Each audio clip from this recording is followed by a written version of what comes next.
جب سے اسرائیل بنا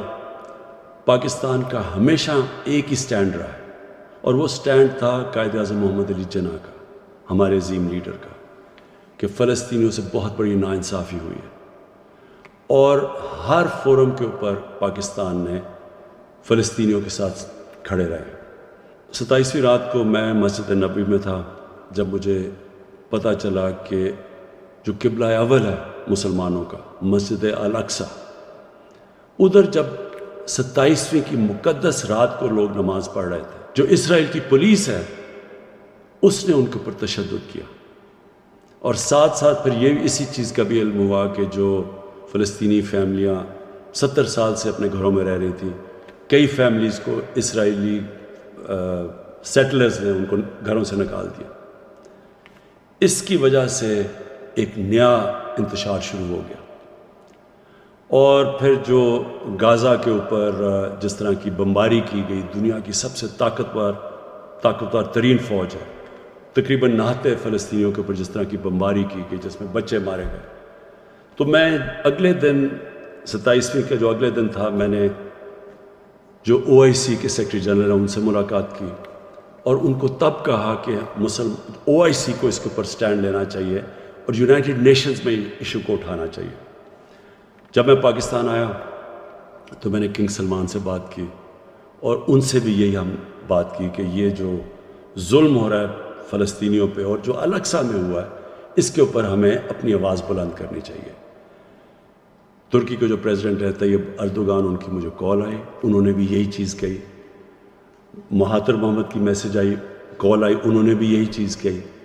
اور پھر میں نے بات کی فلسطین کے جو صدر ہیں محمود عباس،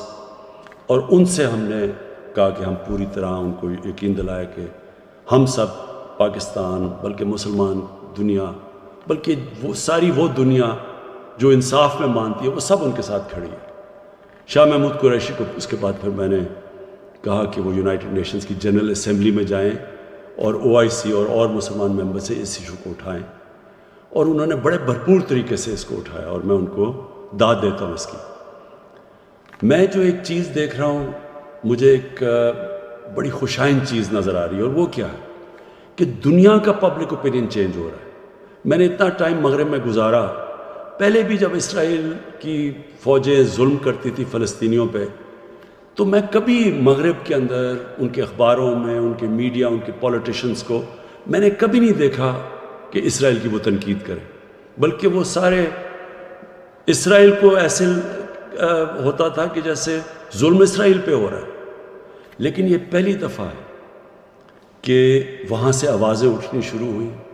ان کے اخباروں نے اس کی تنقید کی، ان کے میڈیا نے اس کی تنقید کی، اور پولیٹیشنز نے کھڑے ہو کے، کبھی میں نے سمجھتا تھا کہ امریکہ میں وہ اسرائیل کی تنقید کریں گے، اور مغربی ممالک میں۔ اس کی یہ جو پبلک اوپینین تبدیل ہوا ہے، اس کی ایک بہت بڑی ایک اور وجہ ہے سوشل میڈیا۔ مین میڈیا اگر کوئی رپورٹ کو روکتا بھی ہے، کوئی سینسر بھی کرتا ہے، تو سوشل میڈیا پہ ایک ایسی فورس آ گئی ہے کہ اس سے اب کوئی بھی کمیونیکیشن اور نیوز کو روک نہیں سکتا، اور اس سے مجھے نظر آ رہا ہے کہ دنیا کا پبلک اوپینین چینج ہو رہا ہے۔ آج سے 30 سال پہلے اسی طرح تب بھی دنیا کا پبلک اوپینین چینج ہوا تھا۔ ساؤتھ افریقہ، ادھر ایک ایسی رجیم تھی، ایک ایسی گورنمنٹ تھی، اور بڑی دیر سے، کئی سالوں سے تھی، جو نسل پرست تھی، جو ایشینز اور افریقنز کو برابر کے شہری نہیں سمجھتی تھی، اور ان کے ساتھ بڑی بڑی دنیا کی طاقتیں کھڑی ہوئی تھی اس نسل پرست رجیم کے ساتھ۔ لیکن جب دنیا میں پبلک اوپینین چینج ہوا، تو یہی جو طاقتور قوتیں تھیں، جو ملک تھے، انہوں نے زور لگا کے ساؤتھ افریقہ کے اندر ان کو رجیم کے اوپر، جو ساؤتھ افریقن گورنمنٹ کے اوپر، انہوں نے ان کو مجبور کیا کہ وہ برابری کے حقوق دیں افریقنز کو اور ایشینز کو۔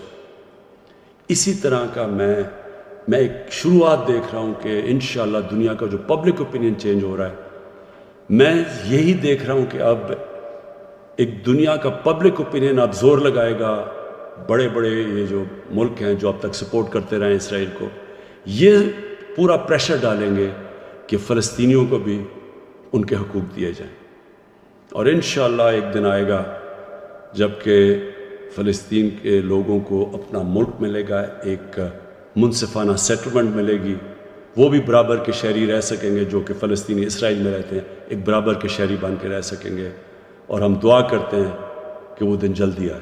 پاکستان پائندہ باد.